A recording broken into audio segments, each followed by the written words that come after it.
Bonjour à tous et que la paix soit sur ceux qui éduquent à la paix et les autres qui nous fichent la paix. Riyad Latrèche, cofondateur de l'école Transmettre, vous êtes dans les tutos du Dirlo. Et on est déconfiné, chacun va pouvoir sortir de sa grotte.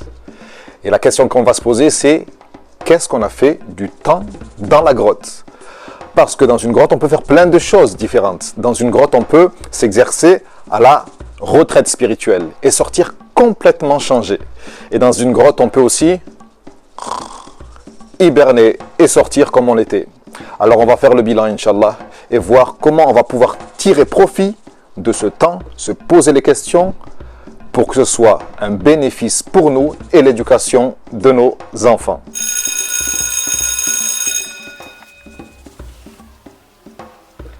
Alors, la scolarité de nos enfants à la maison. De 1 à 10, comment ça s'est passé pour vous? Plutôt bien? Ou bien c'était la cata? Alors, ceux pour qui ça s'est bien passé, la question qu'on peut s'autoriser à se poser, c'est honnêtement, pourquoi ne pas continuer et expérimenter le fait de faire l'école à la maison? Je sais que certains n'osent même pas se poser la question, mais en réalité, ils y pensent. Parce qu'on a des retours. Et c'est vrai, c'est-à-dire que ça pourrait être une expérience magnifique à vivre avec nos enfants. Imaginez que nous sommes la personne, donc vous êtes la personne qui enseigne à son enfant. Si ça se passe bien et si ça se passe de manière correcte, imaginez tous les bons moments qu'on va pouvoir avoir avec son enfant.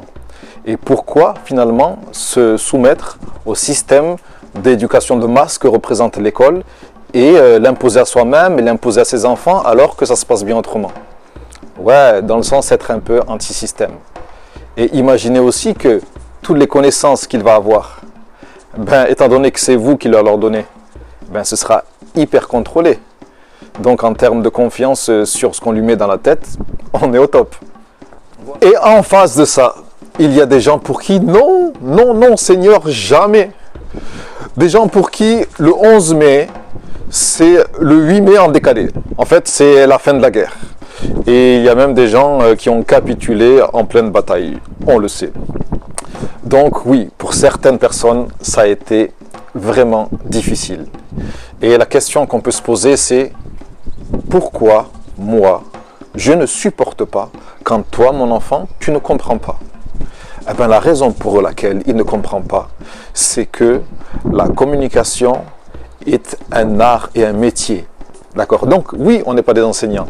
Mais en tant que parents, ça doit nous renvoyer à la question, est-ce que moi, je suis outillé et comment je peux m'améliorer dans la communication avec mes enfants concernant ces apprentissages?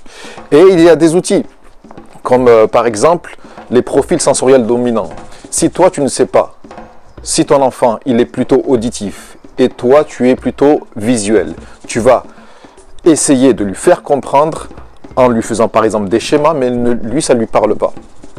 Et toi, tu te mets en colère parce que tu dis, mais c'est pourtant simple.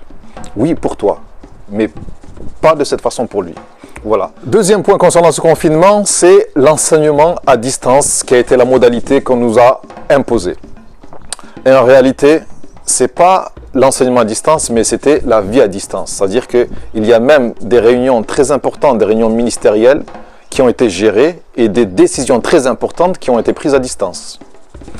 Et ce qui vient nous frapper sur le coin de la figure concernant ce confinement, c'est quand toi tu ne bouges pas, quand toi tu ne dépenses pas ton énergie, la planète va mieux.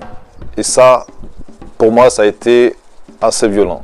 C'est-à-dire que oui, puisque moi je ne bouge pas, la couche d'ozone, l'air, la nature, tout le monde se porte mieux. Et ça me renvoie en réalité, et ça nous doit nous renvoyer à... moi je veux pas, je ne conçois pas être qu'un élément de pollution sur cette terre.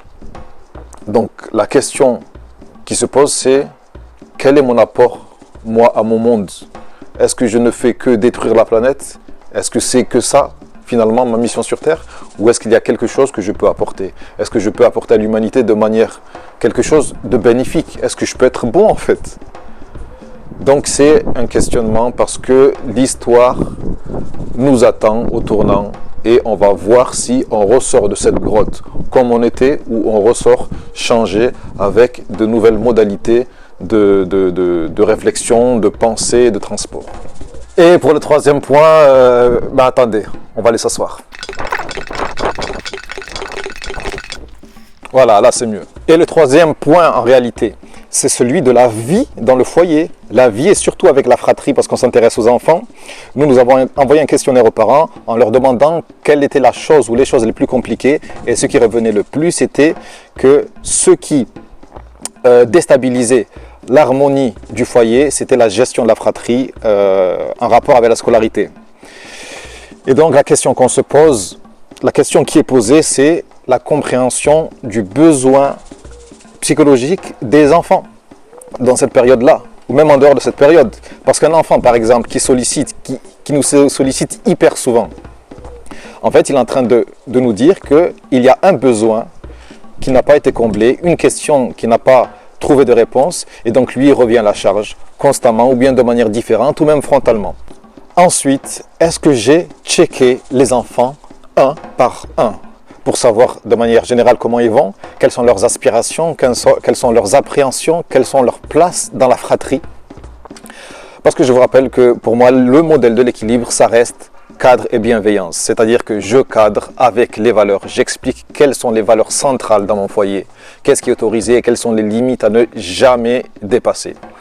Et dans ça, je dois être capable de comprendre, de gérer et de communiquer les émotions, que ce soit les miennes ou ceux des enfants. Je vous rappelle avant de vous quitter que la cagnotte, elle aussi, elle a été en confinement et qu'il faut la sortir et la rengraisser, Inch'Allah. Moi, je vous donne rendez-vous dans une prochaine vidéo dans laquelle on va parler des stratégies et des méthodologies d'apprentissage. On va rentrer, Inch'Allah, dans quelque chose de concret que vous pourrez, Inch'Allah, utiliser ou pas à votre convenance. Et que la paix soit sur ceux qui prient pour la paix.